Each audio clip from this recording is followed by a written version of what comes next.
Irán disparó por lo menos 180 misiles balísticos contra Israel. Este es el segundo ataque que hace directamente desde que comenzó la guerra en la Franja de Gaza hace casi ya un año.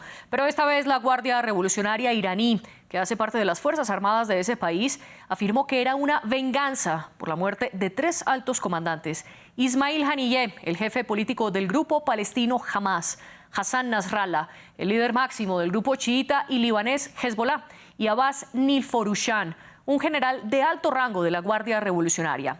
6 horas después de estos ataques, Israel reanudó sus bombardeos en suelo libanés, afirmando que atacaba a Hezbollah. Pero desde ya el gobierno del primer ministro Benjamin Netanyahu prometió venganza. Les contamos más en el informe de Maxime Pluvinet. El ruido de las sirenas y en el cielo una tormenta de fuego. Una salva de misiles balísticos disparados desde Irán han apuntado a Israel este martes. Las alarmas sonaron en todo el territorio mientras los israelíes se amontonaron en refugios antiaéreos. Israel prometió represalias al ataque.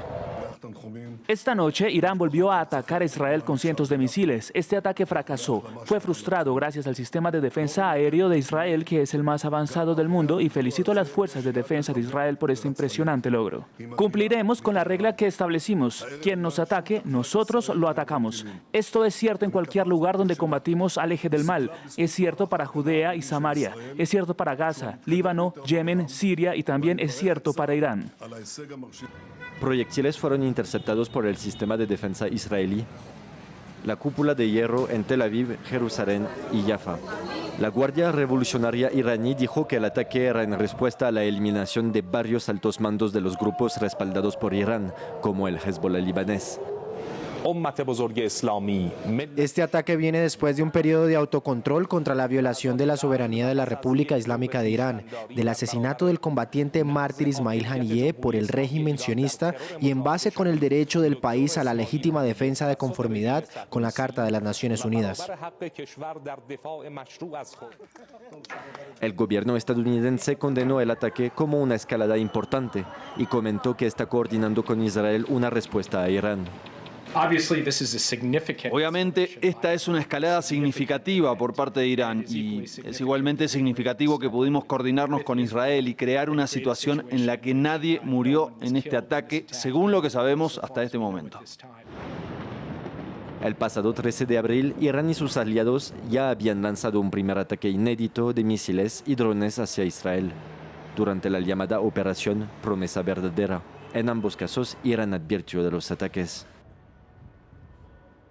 ¿Qué esperar entonces de este nuevo giro de la guerra en Medio Oriente? Lo discutimos en el debate de hoy. Para ello tendremos a 2 invitados. Desde Montevideo nos acompaña Alberto Spektorowski, académico en Ciencias Políticas por la Universidad de Tel Aviv. Y desde San José de Costa Rica está Brian Acuña, experto en relaciones internacionales con énfasis en diplomacia de la Universidad Nacional de ese país. Además, él es licenciado en Relaciones Internacionales, enfocado en la temática de Medio Oriente desde hace más de 10 años. Gracias a ustedes por acompañarnos y a nuestra audiencia, tanto a quienes nos están viendo como a quienes nos escuchan. Los invito a que dejen sus comentarios. ¿Qué opinan de esta guerra en Medio Oriente? Los leemos en las redes sociales con el hashtag #ElDebateF24. Y un saludo particular a quienes nos están escuchando a través de Apple Podcasts, Spotify, Deezer y TuneIn. Alberto, bienvenido a El Debate de France 24. Para una persona que apenas se está enterando de lo que está ocurriendo, quiero que comencemos por explicarles por qué es importante este ataque de Irán en contra de Israel. Bueno, yo creo que de alguna forma u otra ya se mencionó.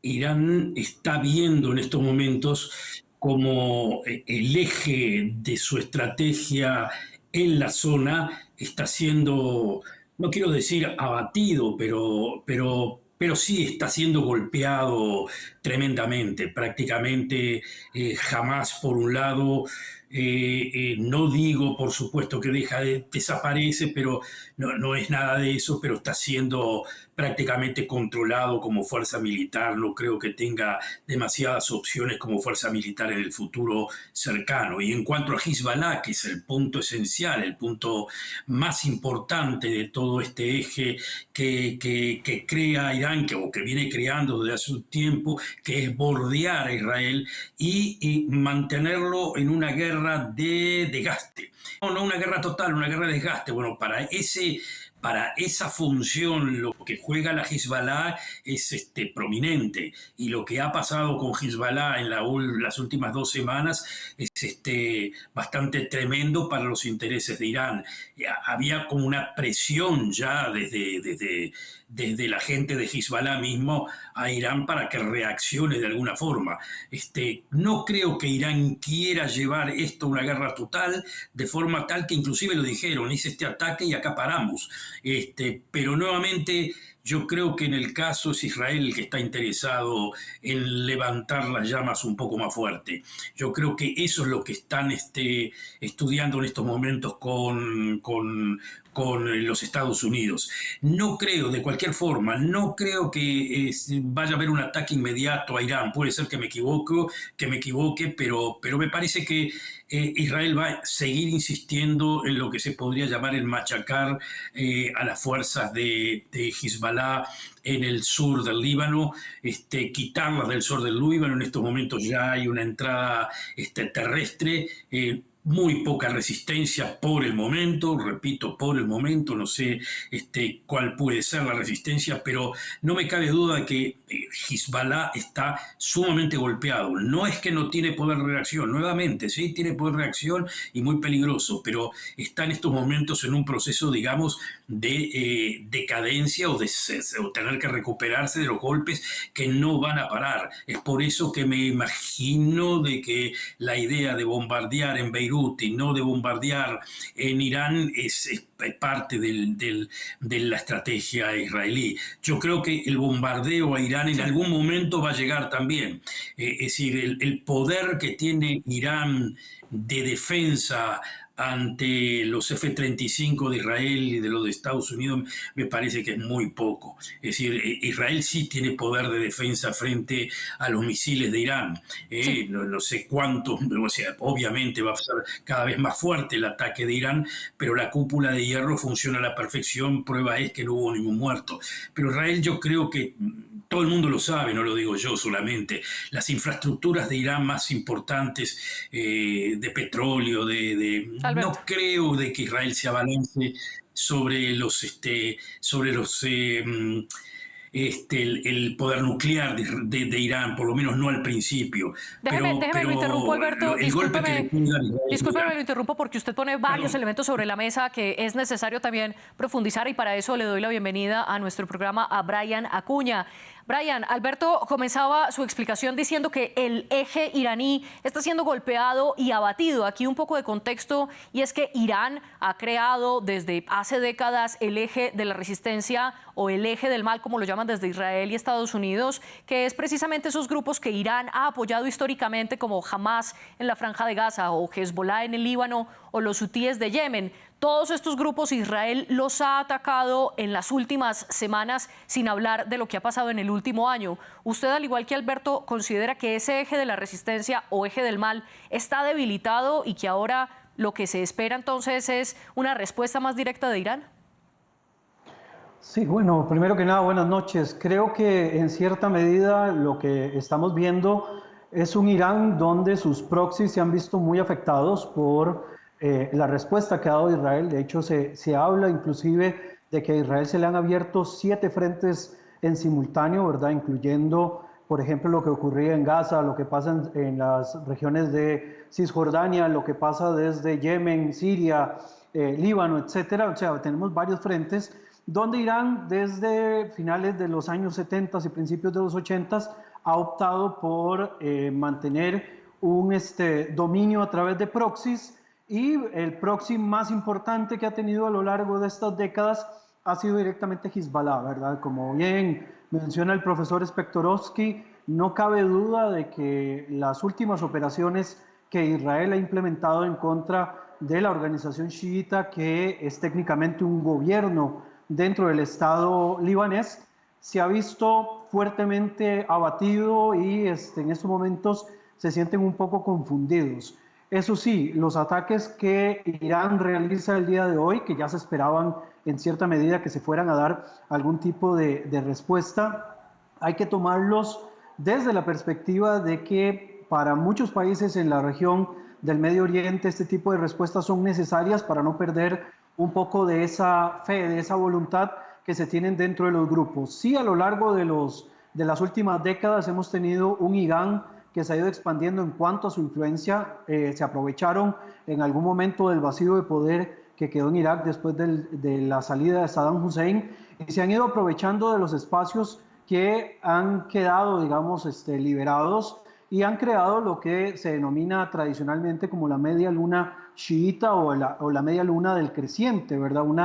Una idea que además es muy profunda desde el punto de vista ideológico, porque la intención iraní es bastante expansiva en cuanto a su ideología, que viene en contravención de los otros grupos dentro del Medio Oriente, incluyendo los países del Golfo, con quienes ha tenido muchas diferencias a lo largo de los últimos años. Esta respuesta que ejecuta el día de hoy Irán, si bien es un poco más fuerte que la que ocurre en abril anterior, sí hay que entender de que se hace también de una manera muy calculada, y técnicamente, salvo un palestino en la zona de Jericó, no se tiene, digamos, más señalamientos de daños sustanciales hacia infraestructura dentro de Israel y hacia la población civil. Sí coincido también con el profesor Spektorovsky, que no veo, digamos, en un futuro muy inmediato que se vaya a dar algún tipo de respuesta israelí directamente contra objetivos iraníes. Es posible que se siga manteniendo esta guerra de desgaste en contrario, digamos. Este tipo de guerra de desgaste se ha ejecutado siempre hacia Israel. Creo que Israel lo va a implementar para seguir golpeando a estos grupos proxy de Irán en vez de hacer un ataque frontal contra posiciones iraníes, y posiblemente lo más frontal que pueda recibir Irán sea algún tipo de sabotaje o algún tipo también de golpe directo a través de las fuerzas de inteligencia dentro de Irán, ¿verdad? Como se ha hecho en algún momento, sí, cuando se le dio, por ejemplo, cuando se asesinó a Fakhrizadeh, o cuando se le ha dado muerte también a Haniyeh, que no se dijo directamente que fue Israel, pero todos saben que es alguna especie de secreto a voces que se hace por medio de fuerzas de inteligencia. Usted dice entonces que Israel puede responder quizás de manera más metódica y no estos grandes bombardeos. Al respecto, el portavoz de las Fuerzas de Defensa israelí afirmó que ellos iban a responder dónde, cuándo y cómo quisieran, siguiendo las políticas del gobierno de Israel. Ustedes también afirman que la cúpula de hierro, que es el sistema antiaéreo para misiles de corto alcance de Israel, demostró ser efectivo en cuanto a que no se han reportado una gran cantidad de muertos, o por lo menos no muertos, al menos lo que dice Brian, a excepción de un palestino, pero esto teniendo en cuenta además que son 180 misiles cayendo sobre un territorio, y también habla mucho de esa defensa, que no haya heridos. Pero quiero que volvamos los ojos sobre el argumento de Irán, Alberto, porque la misión de este país ante Naciones Unidas explicó que esto era un ataque en legítima defensa, y explicó que ese ataque estaba defendido y argumentado en el artículo 51 de la Carta de Naciones Unidas. ¿En qué consiste ese artículo y si realmente puede proteger y abarcar el ataque que vimos hoy de Irán? Bueno, concuerdo con el análisis que hizo el profesor Brian.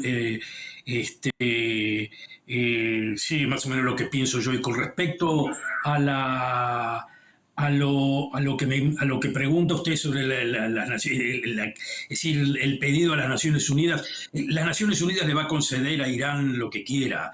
O sea que no hay ningún problema. El punto que menciona es un punto que puede ser analizado para un lado y para otro.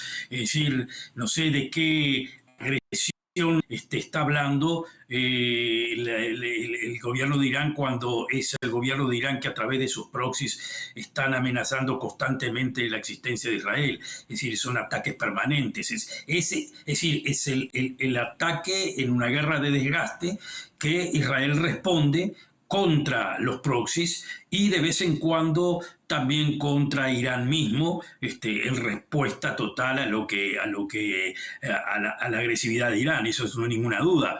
Y cuenta, por supuesto, también, y esto fue lo que pasó ahora, que fue lo mismo que pasó en abril, que con la asistencia de los Estados Unidos, que también utilizó su fuerza para hacer fracasar este ataque de Irán, y también aparentemente lo de los países sunitas, que nuevamente en abril, y aparentemente, lo digo aparentemente, también hoy en día estuvieron colaborando con Israel de alguna forma u otra. Es decir, lo más importante acá es de que el frente anti-iraní se está conformando a pesar de que Israel no cumple con todos los preceptos que le exige el presidente Biden de los Estados Unidos para que se forme esa coalición que incluya a Arabia Saudita, los países del Golfo, en fin, a todos los países sunitas que tienen miedo de Irán mucho más que el miedo que le tienen a Israel.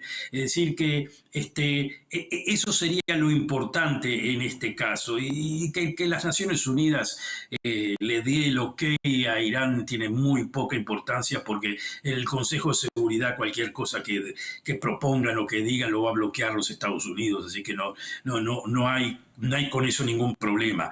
Pero como ya les digo, el conflicto acá cómo se va a desarrollar el conflicto es Israel azotando en lo máximo posible a los proxies de Irán. Cuando estos proxies de Irán son golpeados, justamente los mismos países sunitas que critican a Israel por el problema palestino y lo critican de la noche a la mañana, de cualquier forma apoyan a Israel en su lucha con Irán y no van a asociarse con Irán de ninguna forma, o por lo menos por ahora. Eso es lo importante, y digamos que sería demasiado aventurero decir en estos momentos Israel va a hacer esto, va a hacer lo otro. Yo que sé, no sé exactamente qué es lo que va a hacer, pero estoy de acuerdo con el profesor en que me parece que se van a concentrar más en los proxies, y en su momento, en el momento que decidan, atacarán las infraestructuras de Irán, y el golpe que le pueda dar Israel a Irán en ese sentido va a ser sumamente doloroso. No, es decir, Irán no creo que tenga poder de defensa y de control de la aviación militar de israelí. Sí, al respecto, una claridad. Naciones Unidas no está avalando el ataque de Irán. A lo que me refiero es que Teherán está citando ese artículo 51 de la Carta de Naciones Unidas para justificar su ataque, diciendo que es legítima defensa. Brian, al respecto, además, el Consejo de Seguridad de la ONU se va a reunir este miércoles para discutir el elemento de Medio Oriente y todo lo más reciente de esta guerra. Brian, ¿pero usted cree que es legítima defensa o, como plantea Alberto, quien se está defendiendo es Israel? Bueno, el tema del derecho internacional, recordemos que en muchas ocasiones se utiliza como una herramienta política para justificar, ¿verdad? En este sentido, habría que entender cuáles son las razones que da Irán para decir de que ellos están utilizando la herramienta de la legítima defensa, por cuanto los ataques no fueron directamente contra ellos ni han sido tampoco dentro del territorio iraní, ¿verdad? Inclusive cuando se hablaba del ataque a un edificio anexo a la embajada de Irán o al consulado de Irán en Damasco, se argumentaba también el uso del artículo 51 de la Carta de las Naciones Unidas.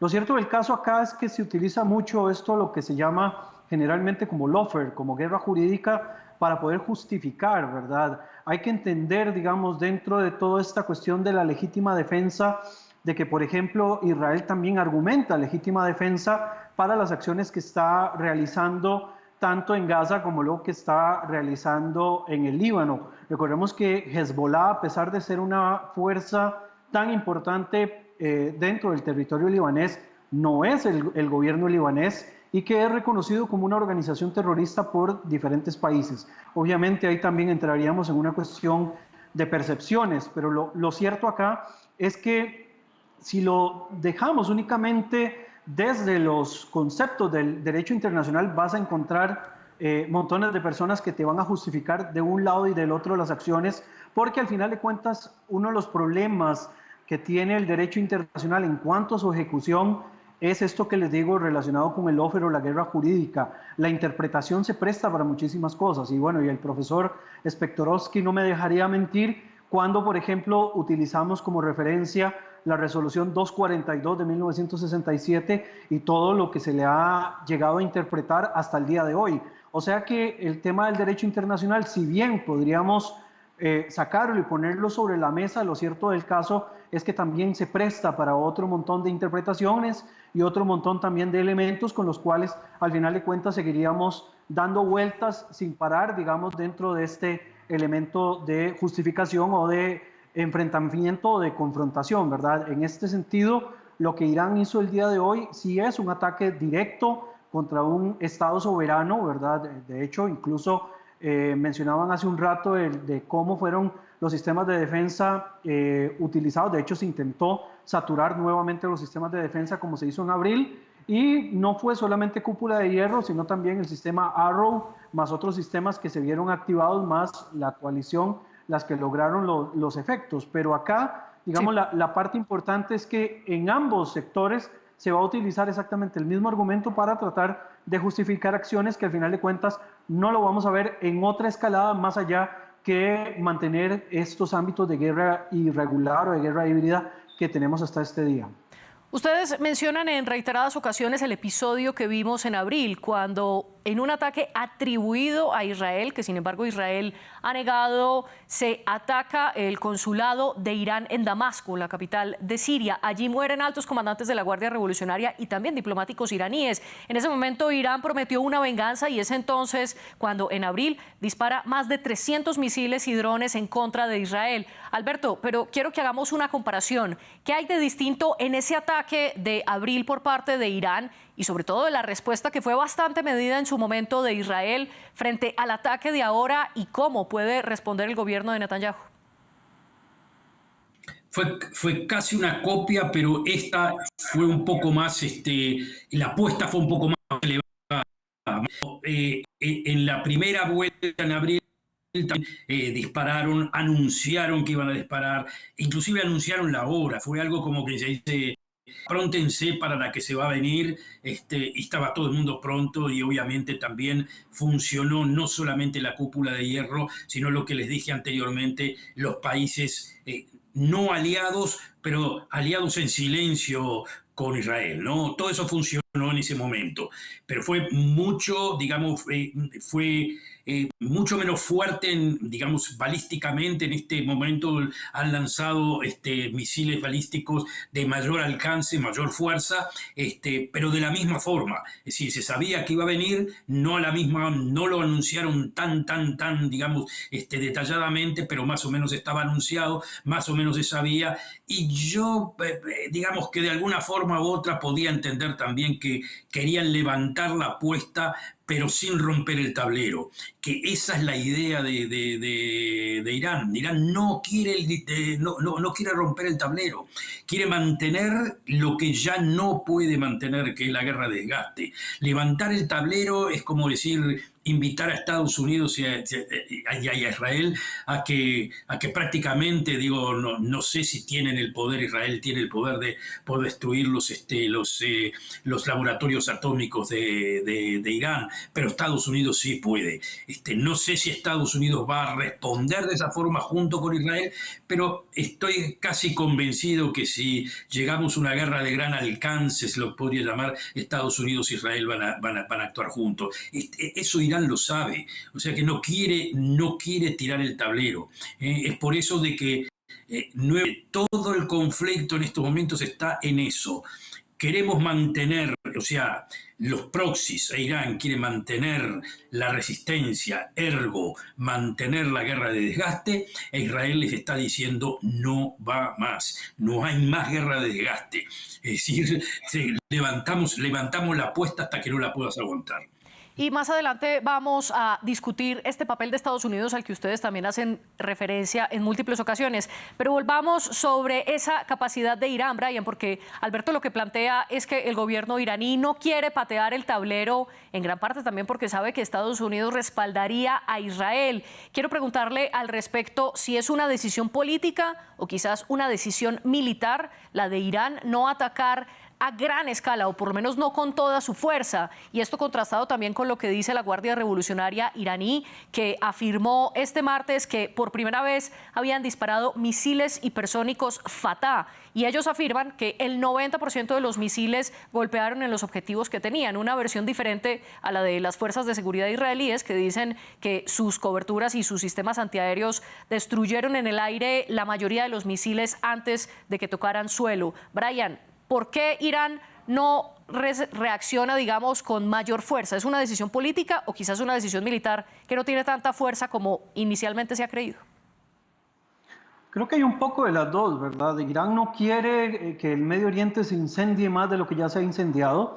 De hecho, que a pesar de que su Guardia Revolucionaria ha estado involucrada en diferentes conflictos regionales, o han estado por lo menos sirviendo, por ejemplo, en la situación siria de manera directa o indirecta, o han estado, por ejemplo, preparándose, de hecho, incluso dentro de esa misma región del Golfo, ¿verdad? Irán es quizás mucho más preparado militarmente que otros países que incluso reciben más ayuda militar como Arabia Saudita, pero a pesar de todo esto, Irán no se ve, digamos, enfrentándose de manera directa en estos momentos contra ningún país en especial, si esto va a provocar que se cause alguna especie de coalición que se pueda enfrentar contra ellos. Y voy a dar un ejemplo muy claro de esto. Cuando se dio la respuesta de Israel, no esta, sino una anterior contra posiciones del Yemen, es decir, contra las posiciones hutíes, se rodeó y se sobrevoló parte del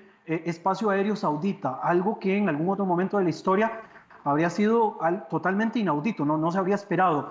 Pero debido a la situación actual, este golpe que Israel le da a las guerrillas hutíes envía un mensaje a tres frentes diferentes. Bueno, a los hutíes directamente diciéndoles no se metan en una camisa que no les queda porque el asunto se les puede complicar de una manera bastante profunda. Por el otro lado, le envían un mensaje a Arabia Saudita, estamos dispuestos a poder firmar algún tipo de alianza en el momento que ustedes así lo tengan a bien. De hecho, ya, digamos, aviones comerciales sobrevuelan el espacio aéreo saudita desde la firma de los acuerdos de Abraham en el 2020. Y por el otro lado, le envían un mensaje a Teherán diciéndoles, señores, vean que tenemos la capacidad de llegar directamente a las puertas de donde ustedes están. Entonces es un mensaje tripartita que lo que quiere hacer es dar a entender de que no es un buen momento para escalar la guerra y pasarla de una situación de guerra, de desgaste, de guerra de baja intensidad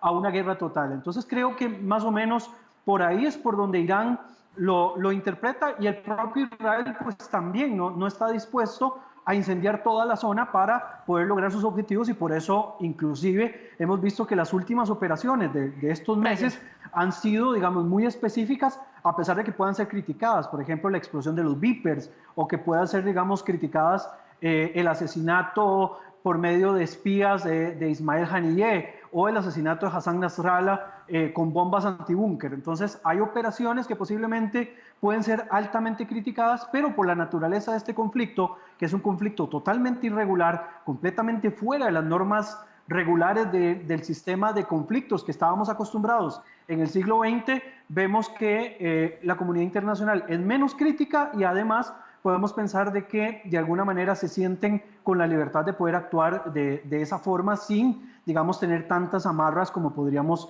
pensar o como algunos pensarían que debería ocurrir. Sobre lo que usted dice, quiero poner un par de claridades. Por su parte, Israel no ha reconocido ser el autor de la explosión de los cerca de 5.000 Vipers y walkie-talkies o radioteléfonos, que fueron uno de esos primeros golpes que ha enfrentado Hezbollah, por lo menos en las últimas semanas. Y otro punto es la muerte de Ismail Haniyeh. Sigue siendo un misterio cómo se hizo. Medios estadounidenses afirman que el Mossad, que es la inteligencia militar de Israel, implantó un dispositivo de explosión en la casa de invitados en Teherán, Irán, donde se estaba hospedando y a donde asistió el jefe político de Hamas para ir a ese discurso de posesión del presidente iraní Masoud Pezeshkian, aunque la Guardia Revolucionaria dice que se trató de un misil disparado por Israel. Israel tampoco se ha pronunciado al respecto. Solo una cosa muy breve, Brian, y le pido que sea muy concreto. Usted hace una diferencia entre una guerra de baja intensidad y una guerra total. Estos 180 misiles que dispara Irán y la incursión terrestre de Israel al Líbano, ¿no convierten en esto en una guerra total? No, la guerra total generalmente es una guerra entre estados de manera formal y lo vamos a ver de una manera abierta. O sea, hay una guerra indirecta entre Israel e Irán, pero no es una guerra total entre los dos actores. Aquí lo que estamos es frente a una guerra, digamos, de baja intensidad, creo que más que todo una guerra híbrida donde se meten actores gubernamentales y no gubernamentales que se apoyan entre sí dentro de un ambiente urbano principalmente y dentro de zonas, digamos, densamente pobladas que hacen todavía mucho más complejo el panorama militar, pero de guerra total en estos momentos no estamos, digamos. Se puede hablar de una guerra total, por ejemplo, el caso ruso-ucraniano, pero en este caso completamente estamos en otro tipo de escenario de guerra. Alberto, ¿y usted coincide con Brian en que lo que seguiremos viendo es esta guerra híbrida de baja intensidad? No sé si vamos a seguir viéndola así, pero coincido con Brian de que lo que se está dando en estos momentos es esta clase de guerra híbrida. Lo que puede pasar, no sé. Yo sé que Irán no quiere una guerra total, Israel no creo que quiera tampoco, pero lo que sí creo que va a llegar a pasar es de que Israel va a seguir debilitando a los factores estos, a lo que se podrían llamar movimientos de resistencia, tanto Hamas como Hezbollah, y de que me animaría a decir de que en algún momento determinado las infraestructuras iraníes van a ser golpeadas por Israel, inclusive por los Estados Unidos. Va a ser aunque no sea guerra total, va a ser un duro golpe para Irán. No sé, repito, no sé, pero es lo que me imagino, lo que está, digamos, visualizándose, y en las palabras de Netanyahu, que prácticamente lo da a entender, me parece que esa va a ser la dirección. La idea nuevamente es poner a Irán y poner a sus socios en una posición de debilidad. Es lo peor que les puede pasar. Humillación y debilidad es la derrota. O sea, no es una cuestión, digamos, de derrotarlos, que desaparezcan del mapa, pero debilidad y humillación es sencillamente una derrota, y a eso se dirige Israel fundamentalmente, y como ya lo mencionamos en las últimas 2 o 3 semanas, empezó a funcionar esa actitud, esa forma de acción que está llevando a eso. No sé si se va a dar así, no soy futurólogo, pero me parece que esa es la dirección. Y precisamente como usted lo dice, hemos visto ataques constantes y casi que simultáneos de Israel en contra de Hamas en la Franja de Gaza, en contra de los hutíes de Yemen, en contra de Hezbollah en el Líbano. Alberto, la pregunta entonces es, ¿cuánto tiempo puede operar de esta manera en esta guerra híbrida de desgaste Israel con tantos frentes abiertos, y sobre todo, qué tan vital es el respaldo de Estados Unidos en esto? Alberto, muy brevemente. Bueno, muy buena la pregunta. No creo que mucho tiempo más, por eso es de que está tratando de aumentar la tensión en estos momentos Israel, para evitar una guerra de desgaste prolongado, que obviamente, como toda guerra, va a terminar en un tratado, en un arreglo. El arreglo impuesto de alguna forma, lo que están debatiendo en estos momentos es qué clase de arreglo se va a hacer, en donde Israel, el arreglo que pide es prácticamente la destrucción militar de Hamas y prácticamente el alejamiento de Hezbollah de sus fronteras. Eso yo creo que es lograble, está en camino. Pero muy buena la pregunta, en el sentido de que Israel no puede aguantar este año, no creo que pueda aguantar esta situación por mucho tiempo más. Puede aún, pero no por mucho tiempo más. Es decir, son muchos frentes los que tiene que hacer frente a Israel, los está haciendo muy bien desde el punto de vista de Israel en estos momentos. Empezó muy mal y terminó muy bien en estos momentos, pero hay que ver, estos momentos son los momentos de definición. Por eso, nuevamente, como ya les digo, lo que quieren Irán es guerra de desgaste, lo que quiere Israel es la definición lo antes posible.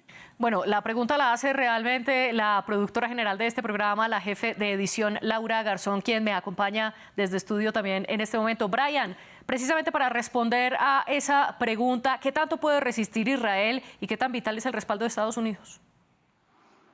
Bueno, empiezo al revés. El respaldo es fundamental, por supuesto, y vamos hacia un periodo electoral que podría cambiar muchas cosas, no a profundidad, pero sí podría cambiar muchas cosas, en especial porque con tantos frentes abiertos no hay sistema que lo aguante ni país que lo aguante. Por el otro lado, también, digamos, Israel tiene que tener una fecha límite para cada una de las operaciones, pero creo que acá es fundamental 2 operaciones inmediatas, que es lo que ocurre en Gaza, que ya va dando tiempo también de ponerle fin, y lo que pueda pasar en el Líbano, que se supone es una operación de corto plazo. Pero lo cierto del caso es que también al interno de Israel van a haber muchas presiones para que en algún momento se vaya poniendo fin a todo esto y el rédito que se le pueda sumar al gobierno Netanyahu puede que tenga un final en algún momento y no va a ser, digamos, algo eterno, ¿verdad? En algún momento tiene que aterrizar y, bueno, en estos momentos vamos empezando apenas, así que no sabemos cuánto tiempo más pueda tardar. Lo cierto del caso es que esto no puede durar eternamente, ¿verdad? A pesar de que a veces pareciera de que este conflicto, pues, eternamente se va a mantener en este estatus, lo cierto es que generalmente baja el nivel de intensidad y luego volvemos a una situación anterior, ¿verdad? Es lo complejo que hay dentro de este tipo de conflictos, que además de ser un conflicto híbrido es lo que se llama tradicionalmente un conflicto imposible o intratable, que lo que se hace generalmente es administrar las crisis. Aunque no se sabe entonces cuánto tiempo se podrá mantener esta guerra de baja intensidad, por lo menos en los niveles en los que hemos visto, sí se espera también esa respuesta de Israel, pues casi que toda su cúpula militar y todo su gobierno, y empezando por el primer ministro Benjamin Netanyahu, han prometido que se vengarán de Irán por lo que vimos y por los misiles que lanzaron. Alberto Spektorowski y Brian Acuña, gracias por acompañarnos en el debate y también gracias a nuestros productores Laura Garzón y José Saldaña con los invitados. Ustedes sigan aquí en France 24, que en minutos continuamos con la actualidad internacional.